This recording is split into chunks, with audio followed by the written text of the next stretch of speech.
nombre es Estela Burgos, soy la coordinadora de gestión contractual de la EPS Anasguayú. En el día de hoy tuvimos una mesa de trabajo con la red primaria, atención primaria de baja complejidad de todos los municipios del departamento de La Guajira.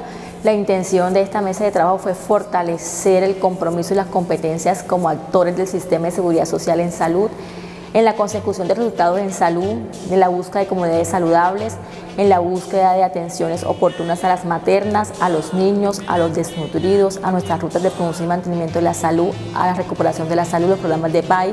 La intención de la contratación de este año de Anasguayú es enfocada en indicadores de resultados que realmente impacte positivamente en la salud de las comunidades indígenas y del departamento de La Guajira y que genere un impacto y satisfacción a nuestros usuarios. Fue un ejercicio importante dado que escuchamos las inquietudes, las observaciones de nuestra red.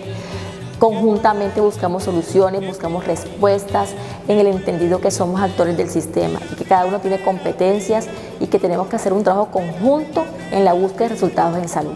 Mi nombre es Duhaidi Sánchez Orozco, soy la nueva gerente de la AS Hospital Nuestra Señora del Perpetuo del municipio de Uribia.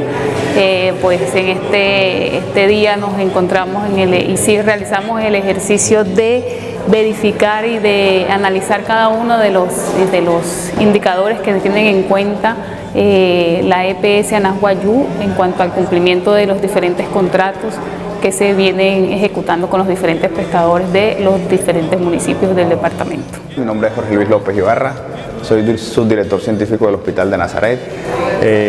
Venimos hoy acá por la convocatoria que nos invitó la EPS Anasguayú para mejorar nuestro servicio en cuanto a la parte de contrataciones, para nosotros brindar ese buen servicio en el Hospital de Nazaret.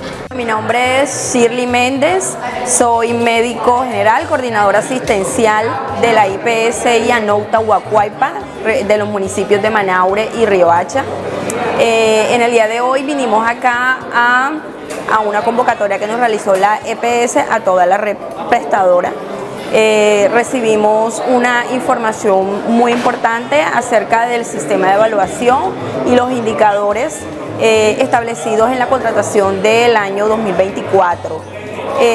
Pues la verdad fue bastante enriquecedora porque nos deja una mayor claridad acerca de las metas de cumplimiento de nuestros contratos y esto nos permite tener como unos parámetros para poder hacer un seguimiento acerca del riesgo y la gestión de riesgo de nuestros usuarios y darle cumplimiento a todo lo que está establecido en la contratación para este año.